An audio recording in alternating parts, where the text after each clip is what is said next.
जैसे कि लड़कियां दे गो थ्रू मेंस्ट्रुएशन पीरियड्स वगैरह होते हैं, तो क्या ऐसे कुछ फूड आइटम्स हैं कि उनको पीरियड्स के टाइम पे अवॉइड करना चाहिए? ये क्या होता है कि मतलब लड़कियां शादी करने के बाद मोटी क्यों हो जाती है? खाना पड़ता है आपको, जंक फूड खाना पड़ता है, या फिर वो ब्रेकफास्ट के बाद या फिर डायरेक्ट लंच के बाद वो चाय ले लेते हैं। शायद यही रीज़न है कि लड़के स्पेशली चाय पीने के लिए किलोमीटर्स तक साइकिल, बाइक, स्कूटी, कार्स लेके चले जाते हैं।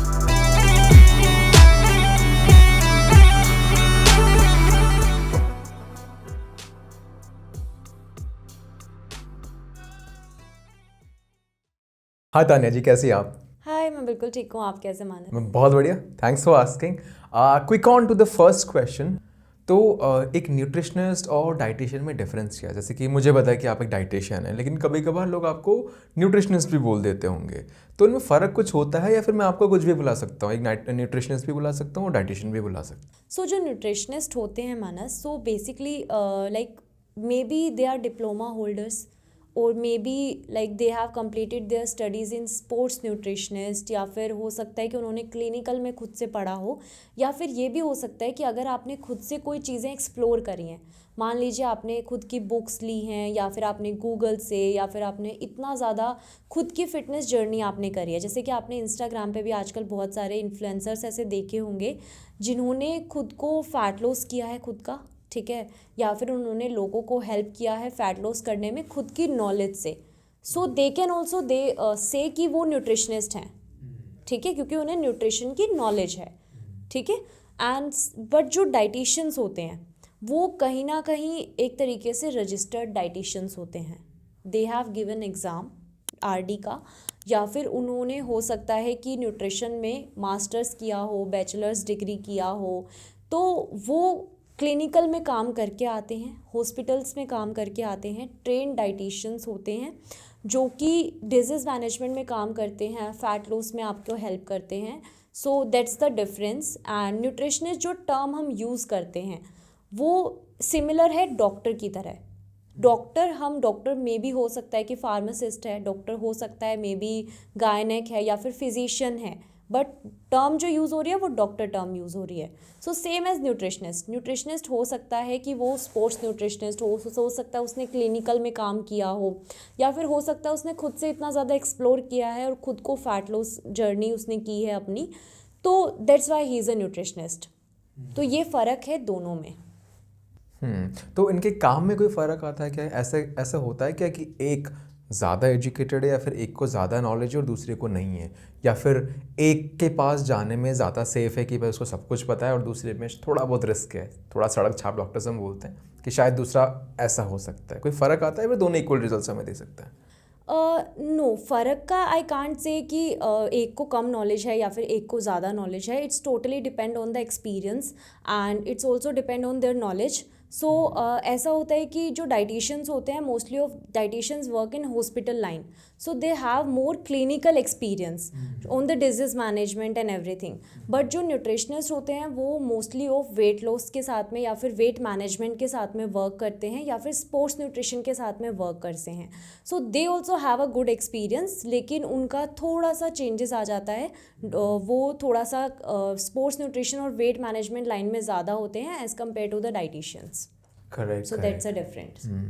तो तान्या, जैसे कि आप एक कंपनी अपना रन करते हैं आन्या न्यूट्रिशन के नाम से, तो आपके पास बहुत सारे क्लाइंटेल्स तो होंगे ही, बहुत सारे लोग होंगे जो आपसे ट्रेनिंग या फिर कोचिंग जो भी कह सकते हैं।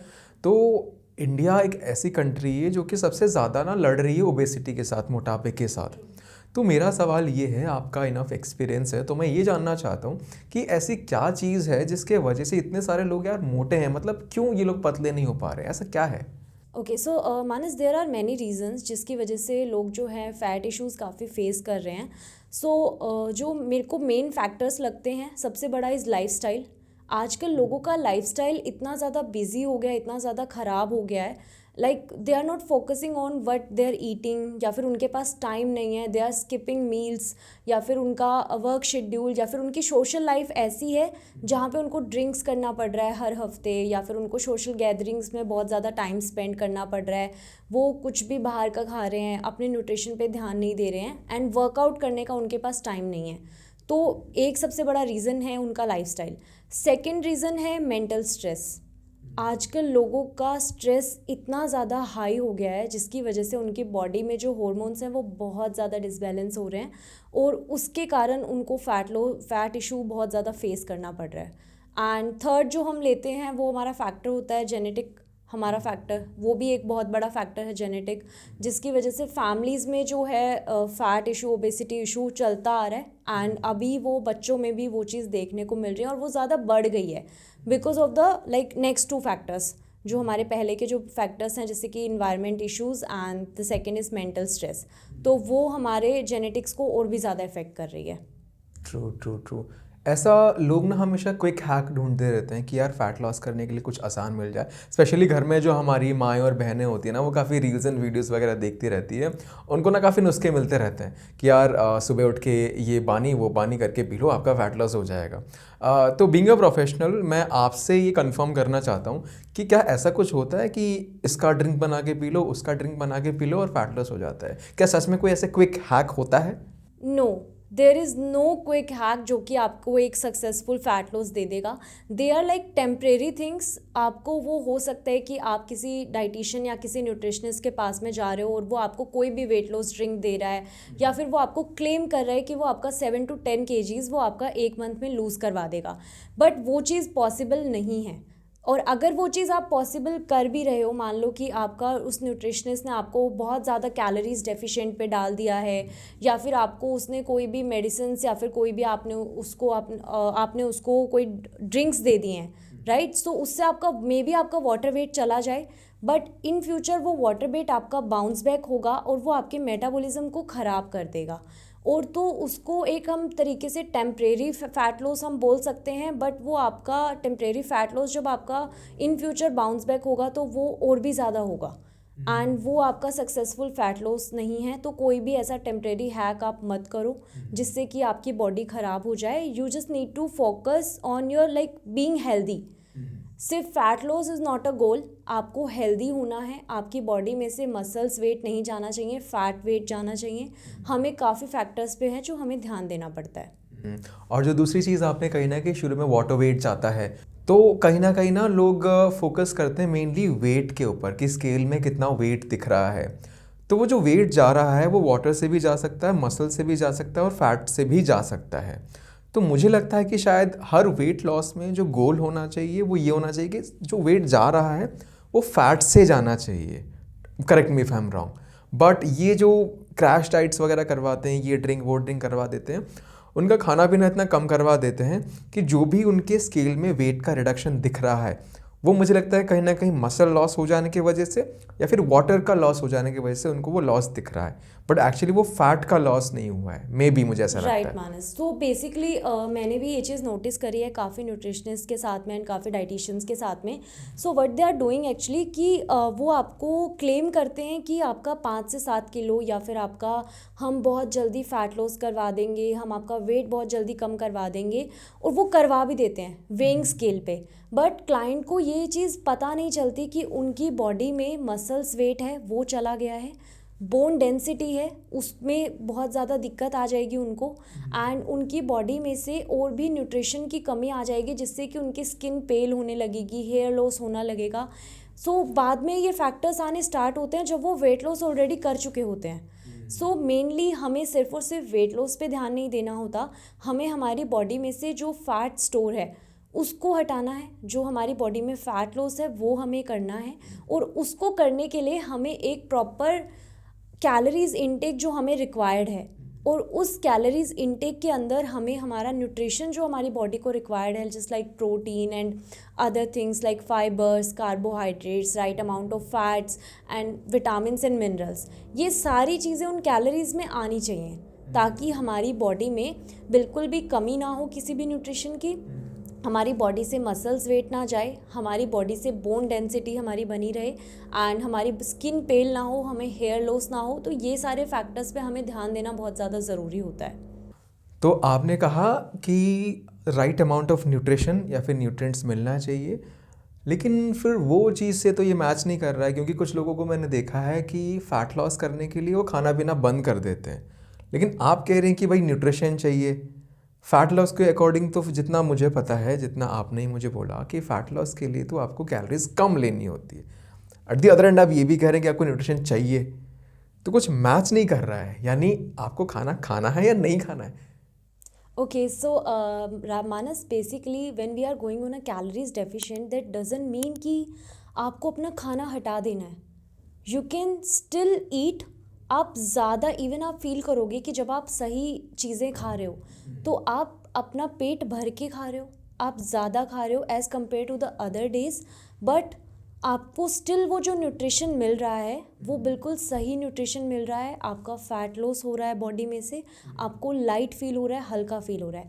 Just like I am giving you example कि मान लो आपने 6 मोमोज खाए हैं, ठीक है, एंड उसी की जगह पे आपने साथ में प्लेट भर के आपने दाल चावल खाया है, ठीक है, या फिर आपने रोटी खाई है, दलिया खाया है, ठीक है, जो कि आपने पेट भर के खाया है. अब मोमोज़ को खाने के बाद आपको बिल्कुल आधे से 1 घंटे के बाद ही आपको दोबारा से भूख लग जाएगी. आप घर पे आके आप खाना खाओगे, ठीक है, जिससे कि आपका जो कैलोरीज इनटेक है वो और भी ज़्यादा बढ़ गया है, ठीक है. मोमोज़ का कैलोरीज एंड साथ में आपके खाने का कैलोरीज आपका वो डबल हो गया है, ठीक है. अब इसी की जगह पे अगर आप साथ में एक सैलेड की प्लेट ले रहे हो, ठीक है, आप साथ में दाल ले रहे हो प्रोटीन, ठीक है, चावल ले रहे हो, ठीक है, और साथ में आप मान लीजिए कर्ड ले रहे हो, ठीक है, फैट्स वगैरह के लिए, तो आप फील करोगे कि आपको पेट भर गया है, आपने ज़्यादा खाना खाया है एंड आपने हेल्दी खाया है, आपको न्यूट्रिशन मिला है प्रॉपर, और आपका फैट लॉस भी हो रहा है, ठीक है. So that's a different when we say कि आपको पेट भर के खाना है बट कैलोरीज इनटेक आपका कम होना चाहिए. सो आपको मील स्किप करने की ज़रूरत नहीं है. जब हम हमारी मील्स को स्किप करते हैं बेसिकली, तो हमारी बॉडी में कुछ फैट स्टोरेज हार्मोन्स होते हैं जो कि हमारी बॉडी में रिलीज़ होते हैं, और उसकी वजह से हमारी बॉडी के अंदर हम ओवर ईटिंग स्टार्ट कर देते हैं. हमारा जो है स्ट्रेस भी बढ़ता है उसकी वजह से, और हमारी जो ओवरऑल हेल्थ है वो भी बिगड़ती है, हमारा मेटाबॉलिज्म भी क्रैश होता है. तो skipping meals is not a good option for calories deficient.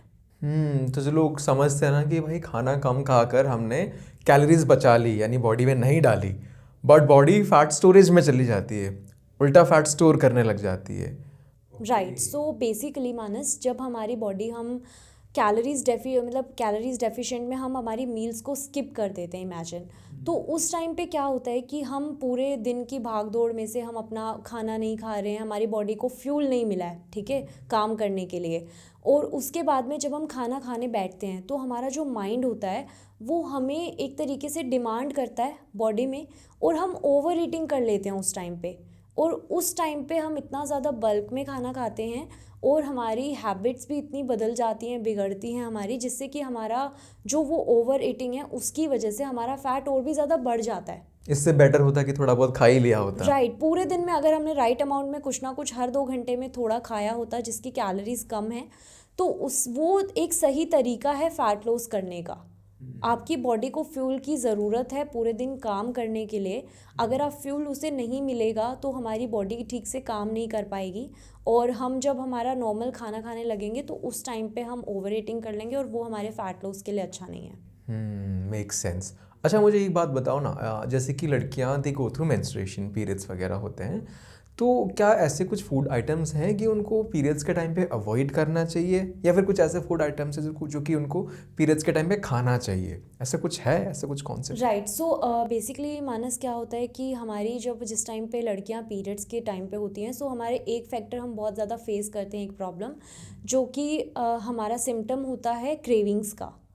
तो ड्यूरिंग दैट क्रेविंग्स हम बहुत गलतियाँ कर देते हैं, जिसमें कि हम बाहर की ओवर ईटिंग कर लेते हैं, जैसे कि मोमोज़ वगैरह हम बहुत खा लेते हैं, या फिर जंक फूड हम बहुत प्रेफर करते हैं उस टाइम पे. शुगर हम बहुत ज़्यादा प्रेफर करते हैं उस टाइम पे. शुगर की क्रेविंग सबसे ज़्यादा होती है लड़कियों को ड्यूरिंग पीरियड्स. तो उस टाइम पे हम गलती करते हैं कि हम मीठा बहुत ज़्यादा अमाउंट में खा लेते हैं, जिसकी वजह से हमारी बॉडी में फ़ैट स्टोर होता है. तो वो एक तरीके से हमें हैप्पीनेस तो दे रहा है, हमें किक तो दे रहा है, बट वो कहीं ना कहीं हमारी बॉडी में जाके ग्लूकोज को स्पाइक कर रहा है एंड हमारी बॉडी में फ़ैट स्टोर हो रहा है. तो बाद में वो प्रॉब्लम हम फेस करते हैं. तो कुछ फूड्स ऐसे होते हैं जो कि आपको ड्यूरिंग पीरियड्स आपको प्रेफर करना चाहिए, जैसे कि एंटी इन्फ्लामेटरी फूड्स कुछ होते हैं, जैसे कि banana is a anti inflammatory food जो कि आपके क्रैम्प्स को कम करता है. आपको हैप्पी फूड्स प्रेफर करने चाहिए। हैप्पी फूड्स इज़ लाइक जो कि आपके एंटीऑक्सीडेंट्स फूड्स होते हैं, हाई इन एंटीऑक्सीडेंट्स, वो फूड आपको खाने चाहिए जिससे कि आपको जो है बॉडी में थोड़ा आपको हैप्पी फील होगा, आपको मूड स्विंग्स थोड़े से कम होंगे। एंड आपको जो है ड्यूरिंग पीरियड्स आप डार्क चॉकलेट प्रेफर कर सकते हो। So that's also a pain रिलीफर जो कि आपकी बॉडी में क्रैम्प्स को कम करता है। तो वो चीज़ अगर ये वाले फूड्स आप प्रेफर करते हो तो उस टाइम पे डेफिनेटली आपको हेल्प मिलेगी। और जो फूड्स आपको अवॉइड करने चाहिए वो है थोड़े से डेयरी प्रोडक्ट्स। सो डेयरी प्रोडक्ट्स आप थोड़े से कम लेंगे जिससे कि आपको जो है बॉडी में आपके जो हॉर्मोन्स हैं वो कम डिसबैलेंस होंगे एंड आपके लिए वो काफ़ी हेल्पफुल रहेगा। आपने ना अभी चॉकलेट मेंशन करा है, मैंने काफ़ी लड़कियों को देखा है मेरे फ्रेंड सर्कल में ही, वो पीरियड्स के टाइम में चॉकलेट्स खाती हैं, एक्सक्यूज़ यही देती हैं कि यार पीरियड्स के टाइम में चॉकलेट खाना चाहिए। तो आपने मेंशन करा डार्क चॉकलेट, राइट। लेकिन वो नॉर्मल वाला चॉकलेट खाती हैं, is it still the same या फिर वो शुगर में आ जाएगा? सो यस मानस, ये गलतियाँ बहुत लड़कियाँ करती हैं क्योंकि जिस टाइम पे उनको बोला जाता है कि आप during periods dark chocolate prefer करो तो वो सिंपल चॉकलेट्स को समझ के और वो खा लेती हैं। तो इसमें फ़र्क होता है। डार्क चॉकलेट इसलिए बोला जाता है प्रेफर करने के लिए क्योंकि वो हमारी बॉडी में जाके एंडोर्फिन्स रिलीज़ करते हैं। So endorphins when I am saying it's a hormone जो कि हमारी बॉडी में एक तरीके से पेन किलर का काम करता है। तो जब आपको क्रैम्प्स हो रहे हैं और अगर आप डार्क चॉकलेट ले रहे हो so maybe it will help you कि आपके क्रैम्प्स कम हो जाएं। सो इस वजह से डार्क चॉकलेट प्रेफर करना इज़ बेटर। अगर आप नॉर्मल चॉकलेट खा रहे हो तो वो बॉडी में कुछ नहीं कर रहा है, वो सिर्फ आपकी शुगर क्रेविंग्स को थोड़ा सा रिलैक्स कर रहा है, दैट्स इट। अच्छा तान्या, मैंने ना आपको फॉलो करता हूँ तो मैं आपके वर्कआउट वीडियोस भी देखता हूँ। I know that you workout as well. अब क्योंकि हम लड़कियों का जो टॉपिक है वो टच कर ही रहे हैं, पीरियड्स के बारे में बात कर ही रहे हैं, एक ना बहुत बड़ा डाउट होता है लड़कियों को स्पेशली कि जब आप पीरियड्स के थ्रू गो थ्रू कर रहे हो तो आपको वर्कआउट करना चाहिए या फिर नहीं करना चाहिए, थोड़े दिन के लिए यार ब्रेक ले लो? तो it totally depend on the girl, क्योंकि कुछ लड़कियां होती हैं जिनको ड्यूरिंग पीएमएस या फिर ड्यूरिंग पीरियड्स बहुत ज़्यादा प्रॉब्लम्स होती हैं, बहुत ज़्यादा सिम्टम्स फेस करते हैं वो, जैसे कि क्रैम्प्स के सिम्टम्स, बॉडी एक के सिम्टम्स, या फिर उनको इतनी ज़्यादा हैवी ब्लीडिंग्स होती हैं कि वो बिल्कुल बेड से भी नहीं उठ पाती। आई हैव सम क्लाइंट्स जिनको ये प्रॉब्लम है कि ड्यूरिंग पीरियड्स वो बहुत ही ज़्यादा प्रॉब्लम्स फेस करती हैं। तो उनके लिए मेरा सजेशन यही रहता है कि आप स्टार्टिंग के 2 से 3 दिन आप रिलैक्स करो, बाकी के टाइम आप नॉर्मल वर्कआउट कर सकते हो। बट जो बाकी की दूसरी लड़कियां होती हैं जिनको कोई भी सिम्टम्स इतने ज़्यादा हैवी नहीं हो रहे हैं या फिर वो इतनी ज़्यादा हैवी ब्लीडिंग या फिर बॉडी एक नहीं फेस कर रही हैं, तो उन लड़कियों को डेफिनेटली वर्कआउट करना चाहिए। क्योंकि जब हम वर्कआउट करते हैं तो उस टाइम पे हमारी बॉडी में एज यू नो कि कुछ हॉर्मोन्स रिलीज़ होते हैं, डोपामिन, एंड जो कि हमें एक तरीके से हैप्पीनेस देते हैं, हमें रिलैक्स करते हैं। तो उस टाइम पे आपको जब रिलैक्सेशन आपको मिलेंगी तो आपको बेटर फील होगा, आपको मूड स्विंग्स नहीं होंगे एंड आपकी बॉडी भी आपको रिलैक्स होगी थोड़ी सी। तो अगर आपको कोई भी सिम्टम्स हैवी नहीं है तो आप डेफिनेटली वर्कआउट कर सकते हो, बट वर्कआउट भी आपको ऐसा डिसाइड करना है जो कि थोड़ा सा लाइक हाई इंटेंस वर्कआउट ना हो, थोड़ा सा स्लो इंटेंस हो। एंड आप वॉक कर सकते हो, वरना आप थोड़ी बहुत हल्की जॉगिंग कर सकते हो, आप योगा प्रेफर कर सकते हो। तो उस वर्कआउट से डेफिनेटली आपको बेनिफिट्स मिलेंगे। अब एक पर्सनल क्वेश्चन है, मुझे कहीं ना कहीं दिमाग में तब से घूम रहा है कि ये क्या होता है कि मतलब लड़कियां शादी करने के बाद मोटी क्यों हो जाती है? Okay, so there is no scientific thing कि शादी के बाद हर कोई मोटा हो जाता है, ऐसा नहीं होता है। मुझे ऐसा लगता है कि शादी के बाद मे बी आपको इतना टाइम नहीं मिलता, आपकी एक लाइफ चेंज होती है तो आपको इतना ज़्यादा टाइम नहीं मिलता उसको फिगर आउट करने के लिए, और इतनी ज़्यादा सोशल गैदरिंग्स हो जाती हैं, पार्टीज़ हो जाती हैं, इतना ज़्यादा फैमिली गैदरिंग्स हो जाती हैं कि आप वहाँ पे खाना पड़ता है, आपको जंक फूड खाना पड़ता है होटल्स में, या फिर आपको फैमिली के साथ में पूरियाँ बन रही है, मीठा बन रहा है, वो सब दबा के खाना खाओ। पड़ता है, जिसकी वजह से आपका शायद वेट गेन हो जाएगा। बट एक बार आप अपना रूटीन को थोड़ा सा सॉर्ट आउट कर लेते हो, थोड़ा सा आप वापस ट्रैक पे आ जाते हो, तो डेफिनेटली आप अपना वेट लॉस कर सकते हो। तो ये कोई साइंटिफिक रीज़न नहीं है कि शादी के बाद लड़कियां मोटी होती हैं। It's totally depend on your lifestyle. ये बड़ा दिमाग में मेरे क्वेश्चन था। एक और क्वेश्चन था मेरे दिमाग में कि कॉफ़ी की बात करते हैं फ़ैट लॉस के टाइम पे कि कॉफ़ी लेना चाहिए, फ़ैट लॉस होता है। तो सबसे पहला मेरा क्वेश्चन है कि क्या सच में कॉफ़ी फ़ैट लॉस करता है? उसके बाद एक और क्वेश्चन जो है कि क्या मॉर्निंग में एम्प्टी स्टमक हमें कॉफ़ी लेना चाहिए या नहीं लेना चाहिए? सबसे पहले लेट्स टच कि कॉफ़ी फ़ैट लॉस करता है या नहीं करता है। So, coffee basically it's not a fat loss. Like coffee is not for a fat loss. So coffee जैसा कि हमें पता है it give you caffeine, right? So कुछ लोग मतलब इवन बहुत सारे लोग इंडिया में कॉफ़ी को as a pre workout use करते हैं, जैसा कि वो ब्लैक कॉफ़ी प्रेफर करते हैं या फिर कुछ लोग नींबू डाल के कॉफ़ी लेते हैं। तो उस टाइम पे उनको जो कैफ़ीन है वो वर्कआउट करने में काफ़ी हेल्पफुल रहता है। तो इस वजह से वो कॉफ़ी को as a like fat loss source भी देखते हैं। बट कॉफ़ी से आपका फ़ैट लॉस नहीं हो रहा है, आपका फ़ैट लॉस हो रहा है क्योंकि आप वर्कआउट कर रहे हो। कॉफ़ी तो सिर्फ आपको हेल्प कर रहा है थोड़ा सा लंबे टाइम के लिए वर्कआउट करने के लिए, आपको एक तरीके से कैफ़ीन थोड़ा सा सोर्स दे रहा है। So coffee is not a source of fat loss. And second thing which you ask me कि आपको मॉर्निंग में एम्प्टी स्टमक कॉफ़ी लेना चाहिए या फिर चाय लेना चाहिए, तो वो चीज़ गलत है। आपको एम्प्टी स्टमक कभी भी आपको कॉफ़ी या चाय नहीं पीना चाहिए। आपको मतलब एक मिनट, अभी तक हम अपने देश में यही तो करते हैं कि सुबह उठा और चाय पिया। वो हम बहुत गलत कर रहे हैं, उससे हमें बहुत सारी दिक्कतें हो सकती हैं। एंड जनरली आपने देखा भी होगा कि लोगों को एसिडिटी और ब्लोटिंग का बहुत इशू रहता है। Correct correct. So one of the main reason कि वो एम्प्टी स्टमक कॉफ़ी या चाय ले रहे हैं, ओ तो ये चीज़ हम बहुत गलत करते हैं। हमें सुबह उठते ही हमें पानी पीना बहुत ज़्यादा ज़रूरी है, बहुत ही ज़्यादा। तो उस टाइम पे अगर हम हमारी रिप्लेसमेंट उसे कॉफ़ी या टी से कर रहे हैं, तो एक तो हम डायरेक्ट शुगर कंज्यूम कर रहे हैं, और इवन अगर आप ब्लैक कॉफ़ी भी ले रहे हो विदाउट शुगर ले रहे हो या फिर विदाउट शुगर चाय भी ले रहे हो, तो भी आप डायरेक्ट कैफ़ीन कंज्यूम कर रहे हो, विच इज़ नॉट गुड। तो ये चीज़ हम बहुत गलत करते हैं। तो जो ब्लोटिंग वगैरह होती है मेनली कहीं ना कहीं शायद ये रीजंस हो सकते हैं। Yes, तो अगर लोग कोई जो कॉफ़ी वगैरह सुबह ले रहे हैं थोड़ा बहुत उसको हटाएंगे तो शायद उनको कुछ फ़र्क नज़र आए। यस अगर आपके पास कोई इंसान ब्लॉटिंग या डाइजेशन के इश्यूज लेके आ रहा है, सो मेरा फर्स्ट क्वेश्चन उनसे यही रहता है कि चाय की टाइमिंग्स क्या हैं आपकी। इवन मैंने लोगों को ये भी देखा है कि वो मील के डायरेक्ट बाद, जैसे कि ब्रेकफास्ट के साथ में या फिर वो ब्रेकफास्ट के बाद या फिर डायरेक्ट लंच के बाद वो चाय ले लेते हैं। तो वो भी हमारी एक बहुत बड़ी गलती होती है, क्योंकि जब हम डायरेक्ट ब्रेकफास्ट के साथ में या फिर डायरेक्ट ब्रेकफास्ट के बाद में हम चाय ले रहे हैं, तो उस टाइम पे हमारी बॉडी का जो न्यूट्रिशन है वो हमारा एब्जॉर्ब नहीं हो रहा है। वो हमारी बॉडी में जो बहुत सारे न्यूट्रिशन ऐसे हैं, चाय उनको रोक देता है और वो जाके हमारी बॉडी में कुछ एब्जॉर्ब नहीं हो रहा है, वो हमने ब्लैंक कैलोरीज खा ली हैं सिर्फ और सिर्फ।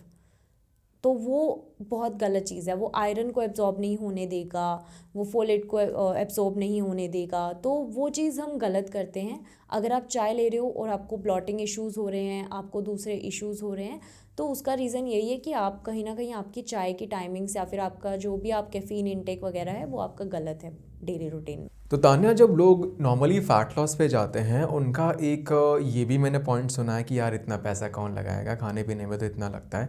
एंड थोड़ी देर पहले आप रोटी सब्ज़ी की भी बात कर रहे थे कि रोटी सब्ज़ी is better than momos and all. तो मेरा सवाल ये है कि क्या सच में फ़ैट लॉस करने के लिए अलग से पैसा लगता है? अगर लगता है तो महीने का लगभग कितना खर्चा आएगा कि भाई मुझे फ़ैट लॉस करना है, मैं बहुत मोटा हो गया हूँ?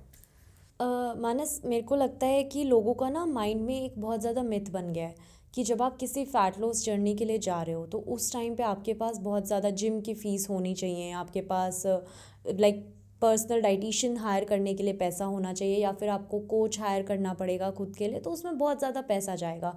ये भी एक रीज़न होता है कि लोग अपने फ़ैट लॉस को डिले करते रहते हैं। तो मेरे को लगता है कि ये बहुत गलत थिंकिंग है। आपके घर में जो चीज़ बन रही है, आपके डेली रूटीन के जो वर्कआउट्स हैं, अगर सिर्फ आप उनको भी फॉलो कर लोगे तो भी आप अपना फ़ैट लॉस कर सकते हो और हेल्दी रह सकते हो।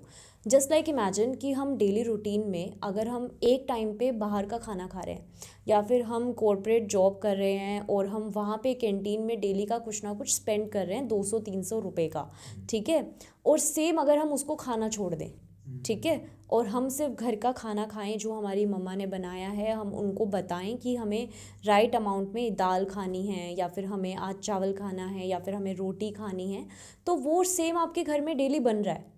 ऐसा नहीं है कि वो आपको बाहर से मंगवाना पड़ रहा है आपको उसमें, बल्कि उसमें तो आपके पैसे बच रहे हैं ना। अगर आप फैट लॉस जर्नी पे जा रहे हो तो आपको बाहर का खाने के लिए मना किया जा रहा है, तो आपके कहीं ना कहीं महीने के 3,500-4 हज़ार रुपये बच रहे हैं आराम से, ठीक है। इसी के साथ में अब आते हैं वर्कआउट पे। वर्कआउट पे लोग जिम की इतनी इतनी ज़्यादा फ़ीस देते हैं। उनको चाहिए होता है कि मुझे जिम जाना है और तो मैं अच्छे जिम में जाऊंगा जहाँ पे बहुत सारी मशीन्स हो, जहाँ पे बहुत सारी फैसिलिटीज़ हों, मैं वहाँ पे जाऊंगा, और वो वहाँ पे आराम से महीने का 10 से 12 हज़ार रुपये स्पेंड करते हैं, ठीक है। मैं आपको बोलती हूँ कि घर में ही आपके इतनी सारी एक्सरसाइज आप कर सकते हो। अगर आप एक हाउसवाइफ हैं, ट्राई करो कि अगर आपको सिलेंडर उठाना है, ठीक है, आप अपने हस्बैंड को मत बुलाओ, आप खुद उसको उठाओ, ठीक है। बहुत सारे वेट लिफ्टिंग हमारी डेली रूटीन में लाइफ में होती हैं। आप लिफ्ट की बजाय आप सीढ़ियाँ प्रेफर करो। आप अपना वॉकिंग स्टेप काउंट्स आप काउंट करो, आप डेली के 8,000 to 9,000 स्टेप्स करो। तो अगर आप जितना बजट आप अपना काट सकते हो उतना कम करो उसको। तो ज़रूरी नहीं है कि आपको एक फ़ैट लॉस का जर्नी स्टार्ट करने के लिए, या फिर आपको अपना मसल्स बिल्डिंग करने के लिए, या फिर आपको अपने दूसरी जर्नी पे जाने के लिए आपको बहुत सारा पैसा चाहिए। ऐसा नहीं होता है बिल्कुल भी। अगर आप खुद से एक्सप्लोर कर रहे हो न्यूट्रिशन के बारे में, अगर आप अपने डेली रूटीन में इतना वर्कआउट कर रहे हो, अपनी बॉडी को मूव कर रहे हो, और घर का सिंपल खाना खा रहे हो, अपनी डाइट में प्रोटीन्स हाई रख रहे हो, तो आप एक बहुत ही बजट में अपनी फ़ैट लॉस जर्नी स्टार्ट कर सकते हो। जैसे कि आपने कहा कि घर का जो नॉर्मल खाना होता है उससे भी हम फैट लॉस कर लेते हैं। आप ऐसे लोगों के बारे में क्या कहना चाहेंगे जो कि ऑलरेडी घर का ही खा रहे हैं लेकिन फुल तंदुरुस्त अपना पेट वेट निकाल के बैठे हैं, तो वो तो घर का ही खा रहे हैं, फिर वो क्यों मोटे हो रखे हैं फिर? ओके, सो इसका एक बहुत बड़ा रीज़न है, ये क्वेश्चन आपने बिल्कुल सही किया है। तो मेरे पास ऐसे लोग आते हैं जो कि मुझे बोलते हैं कि मैम मैं तो कभी बाहर का खाता ही नहीं हूँ, स्टिल मेरा वेट बढ़ रहा है बहुत ज़्यादा। तो जब मैं उनसे थोड़ा सा डीप में जाती हूँ काउंसलिंग में, और मैं उनसे पूछती हूँ कि आप खा कैसे रहे हो, आप खा क्या रहे हो, तो उस टाइम पे हमें पता चलता है कि उनके मॉर्निंग ब्रेकफास्ट में पराठे होते हैं, उनके दिन की उनकी जो थाली होती है उसमें कार्बोहाइड्रेट्स का अमाउंट इतना ज़्यादा होता है और प्रोटीन बहुत कम होता है। मतलब थाली का थाला बना देते हैं। राइट, सो ये चीज़ बहुत ही इम्पॉर्टेंट है कि आप घर पे भी जो इवन खा रहे हो, क्या वो आप सही तरीके से खा रहे हो। क्योंकि हमारे इंडियन लाइफ में हमारी मम्मी जो खाना बनाती हैं, या फिर हमारे घर पे जो खाना बनता है, उसमें मोस्टली हाई 80% कार्बोहाइड्रेट्स होते हैं। प्रोटीन का अमाउंट बहुत ही कम होता है, और एक प्रोटीन ऐसी चीज़ है जो कि हमारी बॉडी के लिए बहुत ही इम्पॉर्टेंट है। कार्बोहाइड्रेट्स बॉडी में जाके कहीं ना कहीं ग्लूकोज की फॉर्म में स्टोर होते हैं, क्योंकि हम इतना ज़्यादा वर्कआउट नहीं कर रहे हैं, या फिर हम इतना हाई इंटेंस डेली रूटीन में वर्कआउट नहीं कर रहे हैं, तो वो as a energy source use ही नहीं हुआ, तो वो बॉडी में जाके फ़ैट की फॉर्म में स्टोर हो रहा है। तो ये बहुत ज़रूरी है कि आप जो घर में भी खा रहे हो उसमें प्रोटीन का अमाउंट हाई होना चाहिए, फाइबर्स का अमाउंट हाई होना चाहिए। आप अपनी किचन में जाके चेक करो कि मम्मा कितना ऑयल यूज़ कर रही हैं खाना बनाने में। वो फैक्टर हम ध्यान ही नहीं देते कि हमारे खाने में कितने फ़ैट्स यूज़ हो रहे हैं, कैसे तरह के फ़ैट्स यूज़ हो रहे हैं। तो सिर्फ घर का खाना इट्स नॉट इम्पॉर्टेंट, ये इम्पॉर्टेंट है कि कौन सा न्यूट्रिशन आप सही से खा रहे हो। So this is the thing. अभी आपने कार्ब्स को टच करा कि हमारे घरों में 80% कार्ब्स या फिर ज़्यादा हम कार्ब्स खा रहे हैं। मैंने कुछ लोगों को देखा है कि कार्ब्स अवॉइड करते हैं, शायद इसी रीज़न से कि फ़ैट लॉस करने के लिए। तो क्या सच में हमें फ़ैट लॉस करने के लिए कार्ब्स को अवॉइड करना है या फिर कार्ब्स को निकाल देना है डाइट में से? सो cutting down carbs is not a good thing. हमें उसे पूरी तरीके से कट डाउन नहीं करना है। Carbohydrates is the main energy source of our body. अगर हम कार्बोहाइड्रेट्स को पूरे तरीके से कट डाउन कर देंगे तो हमें एनर्जी सोर्स नहीं मिलेगा। तो हमें कार्ब्स को एक राइट अमाउंट में खाना है, एक सही तरीके से खाना है, जिससे कि हमारी बॉडी को जितना हम वर्कआउट कर रहे हैं उतनी हमारी एनर्जी हमें मिल रही है, हमें लथार्जिक नहीं फील हो रहा है। और आपको अगर फ़ैट लॉस जर्नी पे जाना है तो आपको प्रोटीन्स अपने हाई रखने पड़ेंगे, दूसरे जो न्यूट्रिशन है वो भी आपको बैलेंस करने पड़ेंगे। अभी इंडिया में एंड इवन मैंने काफ़ी वीडियोस भी देखे हैं यूट्यूब्स पे, या फिर मैंने पॉडकास्ट देखे हैं काफ़ी, जिसमें बोला जाता है कार्बोहाइड्रेट्स बहुत गलत चीज़ है, या फिर ये बोला जाता है कि कार्बोहाइड्रेट्स अगर आप फ़ैट लॉस पे हो तो आप कार्बोहाइड्रेट्स बिल्कुल नहीं खा सकते। ऐसा नहीं होता है। कार्बोहाइड्रेट्स एक बहुत ही इम्पॉर्टेंट न्यूट्रिशन है जो कि आपको खाना चाहिए एंड बट आपको फ़र्क इतना है कि आपको कितने अमाउंट में वो खाना है, वो चीज़ डिपेंड करती है। जस्ट इमेजिन अगर मैं आपको बोलूँ कि अभी कार्बोहाइड्रेट्स को लोगों ने गलत बता दिया है क्योंकि हम स्टार्टिंग से इतना ज़्यादा कार्बोहाइड्रेट्स घरों में खा रहे हैं, ठीक है। इवन हम जो बाहर का जंक फूड भी खाते हैं उसमें बहुत ज़्यादा high fats and high carbohydrates होते हैं। लोग ये नहीं देख रहे कि आप उसको एक्सेसिव अमाउंट में खा रहे हो। गलत कार्बोहाइड्रेट्स नहीं है, गलत है आपका उसे एक्सेसिव अमाउंट में खाना। अगर सेम हम उसे प्रोटीन से रिप्लेसमेंट कर दें और हम हमारे डेली रूटीन में उतना ही हाई प्रोटीन खाएं जितना कि अभी हम कार्बोहाइड्रेट्स खा रहे हैं, तो एक पॉइंट पे प्रोटीन भी आपकी बॉडी में नुकसान देगा। प्रोटीन आपका यूरिक एसिड बढ़ा देगा, आपको दूसरे बॉडी में जो है नुकसान देना स्टार्ट हो जाएगा। तो उस टाइम पे भी आप ये नहीं बोल सकते कि प्रोटीन गलत है। गलत आपका खाने का तरीका है कि आप उसको ज़्यादा अमाउंट में खा रहे हो। तो अगर आप ज़्यादा अमाउंट में कोई भी चीज़ खा रहे हो तो वो गलत है। तो कार्बोहाइड्रेट्स इज़ नॉट रॉन्ग, हमारे खाने का तरीका गलत है। ओके, तो आपने कहा कि मतलब एक अमाउंट में, सही अमाउंट में खाना, दैट्स मोर बेटर दैन कि आप भाई भर भर के खा रहे हो कोई भी चीज़ का एक्सेस इज़ बैड, ठीक है।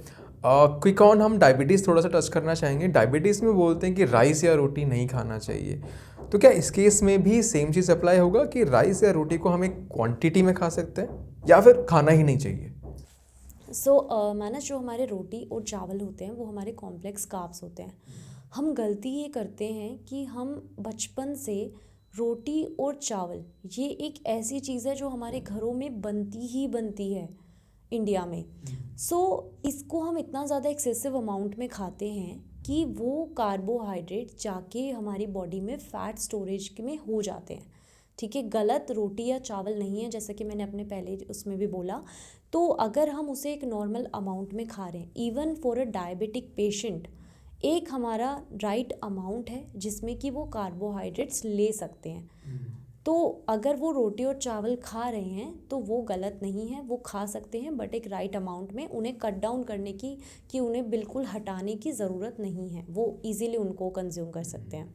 Also what I believe is कि यार एक इंडिविजुअल फूड आइटम तो रिस्पॉन्सिबल नहीं हो सकता। हम सिर्फ चावल तो नहीं खा रहे, साथ में हम सब्जी भी ले रहे हैं, साथ में दाल भी ले रहे हैं। तो जब चीज़ का कॉम्बिनेशन बन जाता है, आई डो नॉट थिंक कि फिर इतनी बड़ी फिर प्रॉब्लम है। चीज़ों का कॉम्बिनेशन बनकर वो जो शायद स्पाइक, जो लोग बोलते हैं कि ग्लूकोज का स्पाइक आएगा वगैरह वगैरह, लेकिन हम सिर्फ चावल ही तो नहीं खा रहे हैं ना, हम कॉम्बिनेशन ले रहे हैं। जब वो चीज़ें कंबाइन हो जाती है तो वो जो अब्रप्ट एक स्पाइक आता है वो उतना नहीं आता है। आपका मैं जानना चाहूँगा तो बेसिकली जैसा कि आपने बोला कि जब हम उसे कॉम्बिनेशन में ले रहे हैं, अभी मैं आपको एक चीज़ बताती हूँ। आपने बहुत बार सुना होगा dal is a like a main source of protein, ठीक है। Which is not, अगर maybe. मैं आपको बोलूँ which is not, Yeah. Dal is not a source of protein. उसको हमने सिर्फ और सिर्फ इसीलिए ये स्टेटमेंट आया है क्योंकि वेजिटेरियन सोर्सेज में शायद उसमें as compared to the other food थोड़ा सा ज़्यादा प्रोटीन है, इस वजह से हमने उसे प्रोटीन का सोर्स बोल दिया। बट दाल में भी मेजर अमाउंट्स में कार्बोहाइड्रेट्स ही होते हैं। तो अगर आप चावल ले रहे हो एक बाउल, ठीक है, साथ में आप एक बाउल दाल ले रहे हो, तो उसमें आपको जो मेजर मिल रहा है वो आपको कार्बोहाइड्रेट से मिल रहे हैं, आपको प्रोटीन इतना ज़्यादा मिल ही नहीं रहा है। प्रोटीन के जो मेन सोर्सेज होते हैं वो हमारे कहीं ना कहीं नॉन वेजिटेरियन सोर्सेज ही होते हैं। मेरे चेहरे पे खुशी देख रहे हो? ये चीज़ें हम बहुत ज़्यादा इग्नोर करते हैं। हम इस चीज़ों को एक तरीके से हम बोल देते हैं कि हमने दाल खाया है तो हमने प्रोटीन लिया है बहुत अच्छे से, हमने अगर कॉम्बिनेशन में खाया है तो हमने बिल्कुल सही खाया है। इवन कई बार ऐसा भी होता है कि जब आप क्लाइंट से मील पिक्चर्स मांगते हो तो उनकी जो थाली होती है उसमें चावल का अमाउंट ज़्यादा होता है, दाल का अमाउंट बहुत कम होता है। Very true. So that's also a reason कि आपकी बॉडी में जाके जो हमारा मेन है वो कार्बोहाइड्रेट से जा रहा है, प्रोटीन नहीं जा रहा है कुछ भी आपका ना। तो हम नहीं बोल सकते कि अगर हम दाल चावल ही खा रहे हैं तो भी हम बहुत हेल्दी फूड खा रहे हैं, तो ये चीज़ भी हम गलत बोलते हैं। इट टोटली डिपेंड कि आपको जो अपना न्यूट्रिशन ले रहे हो वो कितने सही अमाउंट में ले रहे हो।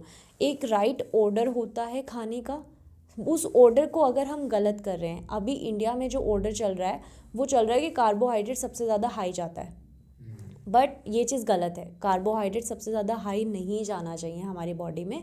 तो इस वजह से ये एक मेरे को लगता है कि एक बहुत बड़ा रीज़न होता है कि कहीं ना कहीं हम गलती कर जाते हैं।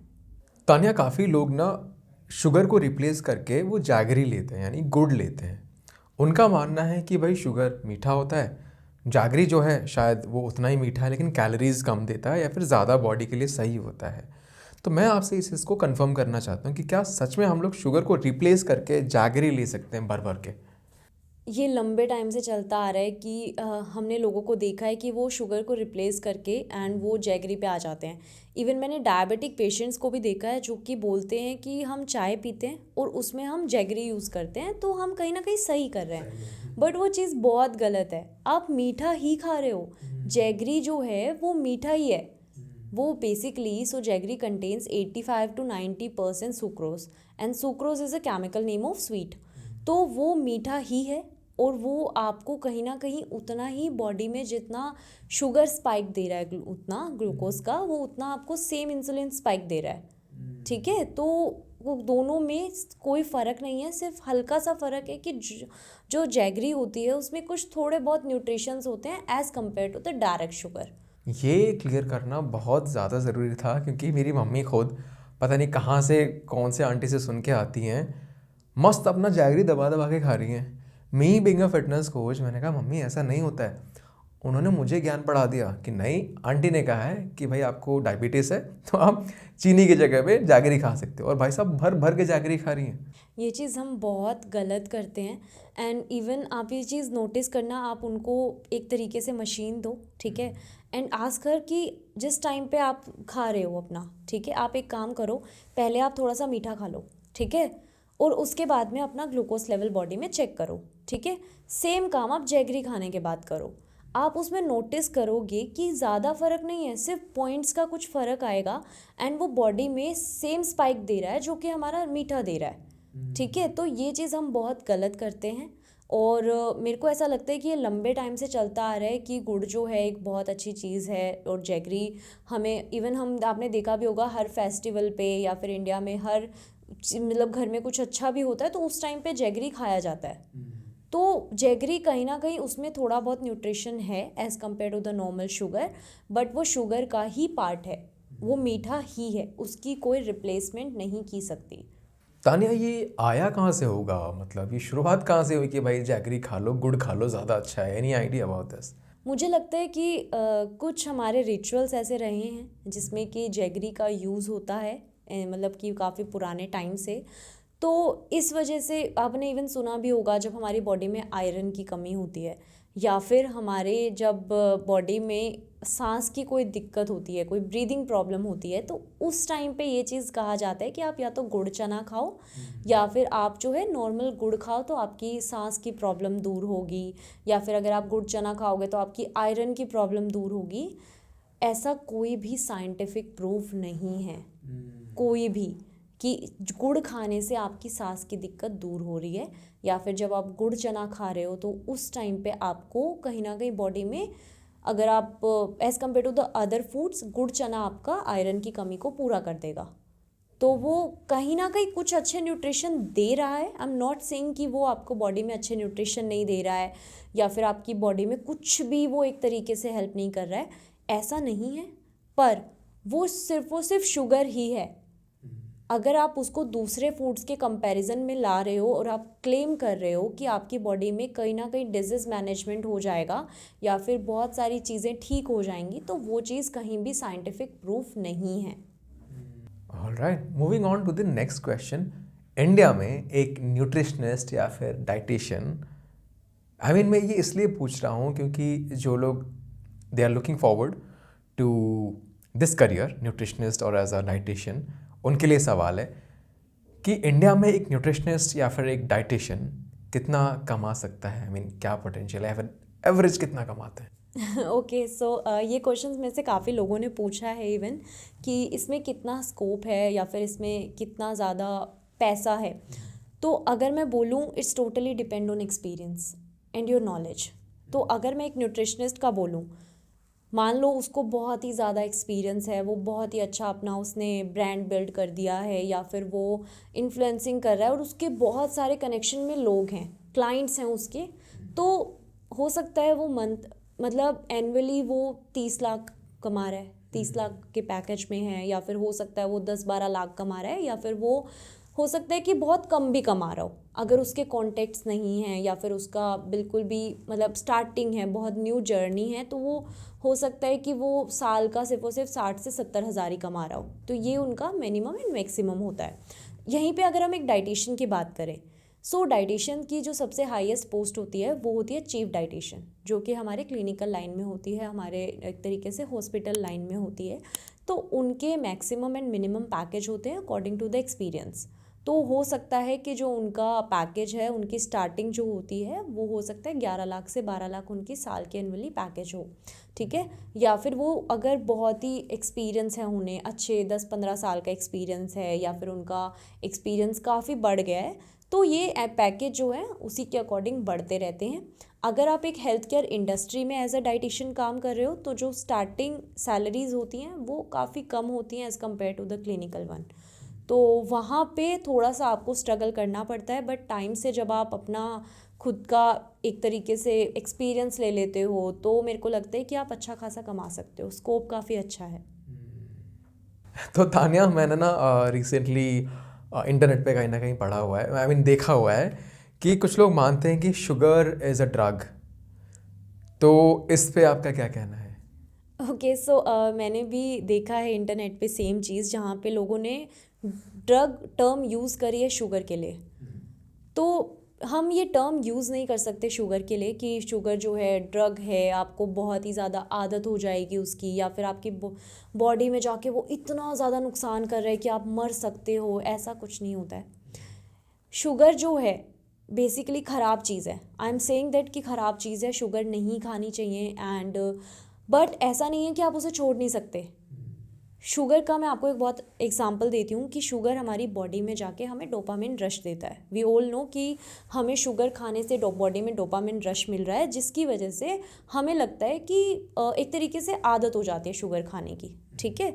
बट वो आदत छूट सकती है इजीली अगर सेम रश आपको किसी और चीज़ से मिलने लगे। मान लो आप बुक्स पढ़ना आपको पसंद है, या फिर आपको डांस करना बहुत ज़्यादा पसंद है, या फिर आपको किसी दोस्त से मिलना बहुत पसंद है, तो सेम खुशी आपके बॉडी में आपको मिल रही है, ठीक है। तो उस टाइम पे आपको मीठे की क्रेविंग्स नहीं होंगी अगर आप अपना ध्यान कहीं और लगा रहे हो तो, ठीक है। अगर बॉडी में जाके अब शुगर करता क्या है, मुझे ऐसा लगता है कि शुगर का बॉडी में जाके कोई काम नहीं होता। शुगर सिर्फ और सिर्फ हम टेस्ट बर्ड्स के लिए खा रहे हैं, ठीक है। तो सेम काम कार्बोहाइड्रेट्स हमारी बॉडी में जाके कर रहे हैं। कहीं ना हमें कहीं वो sugar is also carbohydrates, I guess. No, carbohydrates is sugar is not a carbohydrates is sugar। So carbohydrates body में जाके ग्लूकोज की फॉर्म में स्टोर होते हैं, एंड शुगर जो है हमारी बॉडी में वो सेम चीज़ होती है, ठीक है। सो कार्बोहाइड्रेट से हमें इतना इनफ अमाउंट में ग्लूकोज मिलता है कि हम उसे as a energy source use कर सकें। शुगर जो हम खाते हैं वो सिर्फ और सिर्फ हम एक्स्ट्रा खा रहे हैं, और वो हमारी बॉडी में जाके दूसरे नुकसान कर रहा है। हमें हो सकता है डायबिटीज़ हो जाए, या फिर हमें और कोई प्रॉब्लम होना स्टार्ट हो जाए। तो कहीं ना कहीं वो चीज़ हम सिर्फ और सिर्फ मीठे के लिए खाते हैं, सिर्फ हमारे टेस्ट बर्ड्स के लिए खाते हैं, हमें खुश करने के लिए खाते हैं, डोपामिन रिलीज़ होता है जिससे कि, तो बट उस चीज़ के लिए ड्रग वर्ड यूज़ करना it's not a good thing. उसको हम एक दूसरे तरीके से एक्सप्लेन कर सकते हैं क्लाइंट्स को, या फिर हम बोल सकते हैं drug term is not a right thing for sugar. अभी आप क्रेविंग्स को थोड़ा सा टच कर रहे थे। काफ़ी लोग ऐसे होते हैं जब वो फैट लॉस पे चाहते हैं, सबसे बड़ा उनके लिए जो चैलेंज होता है ना वो क्रेविंग होती है कि सर मुझे चॉकलेट खाना लेट से बहुत पसंद है, या फिर फलाना खाना मुझे खाना पसंद है। फैट लॉस में ये नहीं कंट्रोल हो रहा है, मुझे बहुत क्रेविंग होती है और I end up eating whatever they like. ऐसा होता है उनके साथ। तो इसकी क्या स्ट्रैटेजी या फिर सोल्यूशन है, क्रेविंग्स को कैसे कंट्रोल करना है? मुझे क्रेविंग्स होने के 2-3 रीज़न मेन लगते हैं। सबसे बड़ा रीज़न होता है कि जब आपकी बॉडी में प्रोटीन इंटेक कंप्लीट नहीं हो रहा है, जब आपकी डेली रूटीन में आप अपना प्रोटीन इंटेक कंप्लीट नहीं कर रहे हो, तो उस टाइम पे आपको क्रेविंग्स होती हैं। और उन क्रेविंग्स में स्टिल आप कार्बोहाइड्रेट्स खाते हो, या तो आप बाहर से बर्गर खा रहे हो, या आप मीठा खा रहे हो, सब कुछ आप खा रहे हो, तो वो चीज़ हम गलत करते हैं, और वो हमारी क्रेविंग्स को सिर्फ और सिर्फ बढ़ाता है। आप आज खा लोगे, कल आपको फिर से क्रेविंग्स होंगी अगर आपका प्रोटीन इंटेक कंप्लीट नहीं हुआ है तो। सेकेंड रीज़न जो मुझे लगता है वो हमें लगता है एक तरीके से mentally. So if I am saying like mentally, तो उसमें क्या होता है कि आप कहीं ना कहीं ईटिंग पे इमोशनली डिपेंडेंट हो। जब आपको लाइफ में किसी चीज़ की आपको कमी लग रही है, आप उस चीज़ की डिपेंडेंस आप अपनी क्रेविंग्स पे डाल रहे हो, उस चीज़ का आप फूड पे डाल रहे हो, आपको फूड से रिलैक्सेशंस आप ले रहे हो जो कि गलत है। तो वो एक बार आपने मान लीजिए अगर आपकी बॉडी लाइफ में कोई स्ट्रेस चल रहा है, ठीक है, एंड आपकी जो डिपेंडेंस है वो फूड पे है, तो आपको क्रेविंग्स होना स्टार्ट होंगी, आप ओवर ईटिंग कर लोगे, आप बाहर से कुछ खा लोगे, एंड उस टाइम पे आपको जो है एक मतलब आपको टेम्परेरी रिलैक्सेशन आपको मिल जाएगा, बट वो बॉडी में जाके फैट की फॉर्म में ही स्टोरेज होगा जो कि धीरे धीरे इस क्रेविंग्स को वर्स कर देगा। थर्ड रीज़न जो मुझे लगता है वो मुझे ये लगता है कि आजकल हम जितना स्क्रॉल करते हैं, जितना हम एक तरीके से सोशल लाइफ एक्टिव रहते हैं, तो उस टाइम पे हमें इतना ज़्यादा रील्स आती हैं हमारे सामने फूड की, तो हम ज़्यादा टाइम अपना ऑनलाइन ही हम स्पेंड करते हैं। तो जब वो हम रील्स देखते हैं, फूड ब्लॉगिंग्स देखते हैं, हर टाइम हमारा ध्यान अगर वहीं पे रहेगा तो मेंटली हमें क्रेविंग्स होंगी। तो ये भी एक बहुत बड़ा रीज़न है। तो इन चीज़ों पे हमें काम करना पड़ेगा अगर हमें क्रेविंग स्टॉप करनी है तो। कहीं ना कहीं इससे ना एक और टॉपिक जुड़ा हुआ है विच इज़ इमोशनल ईटिंग। तो ये चीज़ होती क्या है कि भाई लोग बोलते हैं कि भाई मैं इमोशन में बह गया था, I was stressed so I ate something. तो क्या ये सच में होता है या फिर बस खाने का एक बहाना है, बस लोगों को बताना है कि अब स्ट्रेस तो मैंने खा लिया? या so emotional eating is a real thing which exist. मैंने सच में लोगों को देखा है कि ऐसा होता है कि जिस टाइम पे वो बहुत ज़्यादा सैड हैं, वो नॉर्मल रूटीन में ठीक है, बट जब वो बहुत ज़्यादा सैड हैं या फिर उनकी लाइफ में ब्रेकअप्स होते हैं या फिर उनकी लाइफ में बहुत कुछ एक तरीके से जॉब स्ट्रेस चल रहा है, तो वो अपना सारा गुस्सा या फिर अपनी सारे इमोशंस फूड पे निकालते हैं।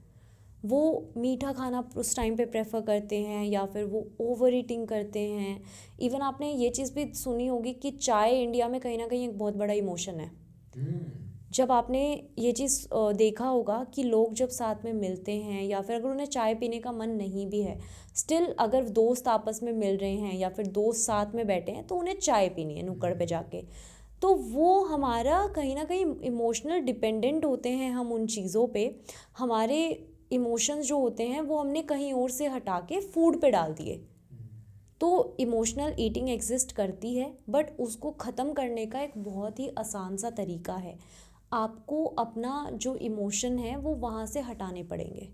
चाय बेसिकली जब आप चाय पे आप अपने दोस्तों के साथ में जाते हो तो आपको लगता है कि चाय से आपको बॉडी में डोपामिन रश मिल रहा है, आपको मज़ा आ रहा है चाय से। ऐसा नहीं होता है। आपकी बॉडी कहीं ना कहीं चाय को डिमांड नहीं कर रही है। आप जो वहाँ पे बैठ रहे हो, वो एन्जॉयमेंट कर रहे हो, दो अपना टाइम एन्जॉय कर रहे हो, उस पे आपकी इमोशनल डिपेंडेंट है। और आपको लगता है ऐसा कि जब हम वो मोमेंट जब आपको याद आते हैं तो आप कहीं ना कहीं फिर आपको लगता है अगर आप सेम चाय आप पियोगे, आप घर पे भी ट्राई करते हो कि मैं चाय पीऊँगा तो मुझे शायद अच्छा फील होगा, मुझे सेम रश मिलेगा। आपको ये चीज़ पर समझ में नहीं आती कि वहाँ का जो एनवायरनमेंट है, वहाँ की जो बातें हैं या फिर वहाँ के जो आपका टाइम है, वहाँ पे आपने एंजॉय किया है। शायद यही रीज़न है कि लड़के स्पेशली चाय पीने के लिए किलोमीटर्स तक साइकिल, बाइक, स्कूटी, कार्स लेके चले जाते हैं, क्योंकि वो चाय मेन रीज़न नहीं है। चाय तो घर पे भी पी सकते हैं, वहाँ पे जो उनका माहौल बनता है वो शायद मेन रीज़न है, इसलिए चले जाते हैं लड़के बाइक स्कूटी निकाल के। Absolutely true. ये चीज़ मैंने बहुत देखी है कि लोगों के चाय से बहुत इमोशंस जुड़े होते हैं, और इसको ही हम बोलते हैं कि इमोशनल ईटिंग एग्जिस्ट करती है। चाय आपकी बॉडी में जाके कुछ नहीं कर रही है, आपको कुछ भी चाय का फ़ायदा नहीं हो रहा है, या फिर चाय रीज़न नहीं है आपका। आपका जो रीज़न है वो यही है कि आप वहाँ का एनवायरनमेंट मिस कर रहे हो, और इस वजह से आप उस एनवायरनमेंट को अपने ईटिंग पे डिपेंडेंट कर रहे हो। तो इमोशनल ईटिंग एग्जिस्ट करती है, ये सबसे बड़ा एग्जाम्पल है इमोशनल ईटिंग का। अच्छा तान्या, मुझे अपना एक ऐसा कोई केस बताओ ना जहाँ पे बहुत ही विगर्ड केस आया होगा। बीइंग अ फिटनेस कोच मेरे पास भी अजीब अजीब मतलब लोग होते हैं, सो वो मैं क्लोज नहीं कर सकता, ऑफ कोर्स नाम लेके डिस्क्लोज नहीं कर सकता, वैसे तो मैं बता सकता हूँ। बट मैं आपकी साइड से चाहता हूँ कोई ऐसा अजीब सा केस आया हो कि यार ये क्या बंदा या फिर बंदी इरिटेटिंग है, या फिर कुछ एम्बैरेसमेंट सा हो गया कि ये क्या हो गया यार, कुछ भी अजीब सा हुआ हो। ओके सो ऐसे बहुत सारे केसेस आते हैं ऑब्वियसली, जहाँ पे हमें लगता है उस टाइम पे कि हम क्लाइंट से क्या बात करें। तो मैं एक केस का एग्जांपल आपको बताती हूँ कि मैं एक हेल्थ केयर इंडस्ट्री के साथ में काम करती थी, एक ब्रांड के साथ में। तो हमारा ग्रुप था कुछ फ्रेंड्स का, तो उस ग्रुप में ये केस आया था जहाँ पे एक लेडीज़ थी and she wanted to conceive. तो उनको कंसीव करना था, तो उनकी मेडिसिन्स चल रही थी डॉक्टर्स के साथ में, तो उनके डाइट हमारे साथ में चल रही थी। तो उन्होंने आके एक दिन हमें बोला कि मुझे कंसीव करना है और मुझे डॉक्टर ने बोला है अगर मैं एल्कलाइन फूड खाऊंगी तो मुझे लड़का पैदा हो जाएगा। अच्छा, तो सभी लड़के ही और पैदा करें फिर? ये चीज़ सुन के हमारा रिएक्शन बहुत ही अजीब था, क्योंकि डॉक्टर ओबियसली वो डिग्री है उनके पास में, इतना पढ़ा है उन्होंने, तो ये स्टेटमेंट वो कैसे दे सकते हैं। And she was so confident और उनको इतना बिलीव था उन डॉक्टर पे कि अगर डॉक्टर ने मुझे बोला है तो ये चीज़ डेफिनेटली होगी और मुझे लड़का चाहिए, आप मुझे सिर्फ और सिर्फ एल्कलाइन फूड दो। तो ये चीज़ उनको समझाना हमारे लिए इतना टफ हो गया था कि एल्कलाइन फूड से आपको लड़का पैदा नहीं हो सकता। आधा अधूरा ज्ञान बहुत ही हानिकारक है आपके लिए। एल्कलाइन फूड सिर्फ और सिर्फ आपको कुछ परसेंट तक हेल्प करता है आपके पीएच लेवल को मेंटेन करने के लिए, जिससे कि बॉडी में मेल स्पर्म्स ज़्यादा लंबे टाइम तक सरवाइव कर पाते हैं और उससे आपके प्रेगनेंसी के कंसीविंग के चांसेस थोड़े से बढ़ जाते हैं। So it's But- all about chances, कोई श्योरिटी नहीं कि भाई एल्कलाइन खाओ एंड लड़का पैदा होगा। Right, true. ऐसा कुछ भी कहीं पे भी साइंटिफिक प्रूवन नहीं है कि आप अगर एल्कलाइन फूड खा रहे हो तो आपको लड़का पैदा हो जाएगा। ये सिर्फ और सिर्फ जो एल्कलाइन फूड होता है वो हमारी बॉडी में थोड़े से चांसेस इंक्रीज कर देता है कंसीव करने के, जो कि सिट्रस फूड नहीं कर पाता। सिट्रस फूड कहीं ना कहीं डिस्ट्रॉय कर देता है मेल स्पर्म्स को, जिसकी वजह से चांसेस थोड़े कम हो जाते हैं। तो ये चीज़ भी काफ़ी लोगों को समझना बहुत ज़रूरी है कि सब कुछ ही जो आप डॉक्टर्स का मान रहे हो या फिर सब कुछ जो आप कहा सुना कर रहे हो वो चीज़ भी गलत हो सकती है। अधूरा ज्ञान बहुत ही डेंजरस होता है, बहुत ही डेंजरस। तानिया, आपने तो बहुत सारे केसेस हैंडल किए, मैं जानना चाहूँगा कि सबसे ज़्यादा इरिटेटिंग और फ्रस्ट्रेटिंग क्लाइंट्स आपको कैसे लोग लगते हैं? मुझे सबसे ज़्यादा फ्रस्ट्रेटिंग और इरिटेटिंग क्लाइंट्स वो लगते हैं जो हर दिन के बाद ये बोलते हैं कि आज मेरे को मोटिवेशन नहीं है और मुझे आपने कॉल नहीं किया। मुझे हर दिन कॉल चाहिए मोटिवेशन के लिए, या फिर आप मुझे अगर जब तक मुझे आप टेक्स्ट नहीं करोगे मुझे मोटिवेशन नहीं मिलेगा करने के लिए। और वो डाइट बीच में छोड़ देते हैं ये बोल के कि मेरे पास आज मोटिवेशन नहीं था, या फिर इस वीक में मैं बहुत ज़्यादा डाउन फील कर रहा था, डाउन फील कर रही थी, मुझे फिज़िकल एक्टिविटी करने का मन नहीं हुआ, तो इस कारण मैंने किया नहीं। तो इससे क्या होता है ना, ये चीज़ पता चलती है कि आप अपनी जर्नी को लेके, आप अपनी लाइफ को लेके कितना सीरियस हो। अगर जब तक आपके पास किसी का कॉल नहीं आ रहा है या फिर आपके पास जब तक आपको कोई फोर्स नहीं कर रहा है तब तक आप उस चीज़ को फॉलो नहीं कर रहे हो। सो दैट मीन्स कि आप अपनी लाइफ को, अपनी डाइट को या फिर अपने लाइफस्टाइल को लेके बिल्कुल भी सीरियस नहीं हो। तो ऐसे क्लाइंट्स मुझे बहुत ज़्यादा इरिटेटिंग लगते हैं, क्योंकि डॉक्टर आपको दवाई तो दे रहा है, मेडिसिन तो दे रहा है, अब घर जाके उसे खा नहीं रहे हो, नेक्स्ट डे सेम बीमारी लेके आ रहे हो। वाकई खिलाएगा तो नहीं कि भाई आजा खा ले, है ना? और वो नेक्स्ट डे आप सेम बीमारी लेके डॉक्टर के पास में जा रहे हो कि मेरा तो फैट लॉस ही नहीं हो रहा है या फिर मेरी तो ये बीमारी ठीक ही नहीं हो रही है। जब आपने वो मेडिसिन खाया ही नहीं घर जाके, तो आपकी वो बीमारी कैसे ठीक होगी? वो खाना तो आपको खुद ही पड़ेगा। तो ऐसे क्लाइंट्स को हैंडल करना मेरे लिए बहुत ज़्यादा टफ होता है। व्हाट आई बिलीव इज एक स्ट्रॉन्ग वाई होना ज़रूरी है कि आप क्यों कर रहे हो fat loss. If you don't have a strong why तो आप नहीं कर पाओगे, वरना आपको तो फिर वही टेम्परेरी मोटिवेशन चाहिए। मोटिवेशन टेम्परेरी होता है, एक दिन मोटिवेशन दे दिया, दूसरे दिन क्या करोगे? फिर से आप मोटिवेशन के लिए वेट करोगे। That's what I think. Right. And even ऐसा होता है कि मुझे लगता है कि फ़ैट लॉस, लोगों ने ना आजकल ऐसा सोच लिया है कि हमें सिर्फ और सिर्फ फ़ैट लॉस करना है। No one wants to get healthy. मतलब जो हमारा मेन पॉइंट होना चाहिए वो हमारा ये होना चाहिए कि हमें हेल्दी होना है, हमें थोड़ा सा जर्नी में स्लो जाना है, हमें जर्नी को एंजॉय करना है। वो सिर्फ और सिर्फ एक कहीं ना कहीं अचीवमेंट चाहते हैं, विदाउट जर्नी को जिए। अब उनको जर्नी जीना नहीं है, उनको मेहनत नहीं करनी है, उनको बस कहीं ना कहीं टेम्परेरी या फिर उनको कोई इंस्टेंट सॉल्यूशन चाहिए जिससे कि उनका फैट लॉस हो जाए, वो अच्छा दिखना शुरू हो जाए एंड उनका सब कुछ बस जल्दी हो जाए। तो इस रश में भी लोग बहुत ज़्यादा रहते हैं। तो ये भी प्रॉब्लम हम कहीं ना कहीं फेस करते हैं, जहाँ पे क्लाइंट आके बोलते हैं कि मुझे तो मतलब कि जल्दी से जल्दी चाहिए, मुझे अच्छा दिखना है, मेरी वेडिंग है, मुझे आप 1 महीने में इतना लूज़ करवा दो। तो वो ये चीज़ समझते नहीं है कि आपको हेल्दी होना है और आपका मेन गोल वही होना चाहिए कि आपको हेल्दी होना है, चाहे उसमें आपको 10 महीने लग रहे हैं या फिर उसमें आपको 2 महीने लग रहे हैं, मेन गोल आपका हेल्दी होना चाहिए, ना कि ये कि आपको जल्दी से जल्दी फैट लॉस करके और आपको अच्छा दिखना है। Thank you so much Tanya, आपने इतनी सारी ज्ञान की बातें करी, हमारे ऑडियंस को बहुत कुछ आपने सिखाया। It was really amazing meeting you, बहुत सारी हमने बातें करी एंड आई होप हम जल्द फिर से मिलेंगे और अपने ऑडियंस के लिए और बहुत सारी काम की और नॉलेजेबल चीज़ें वापस इनको प्रेजेंट करेंगे। Thank you so much for being here and see you soon. Thank you Manas, thank you so much.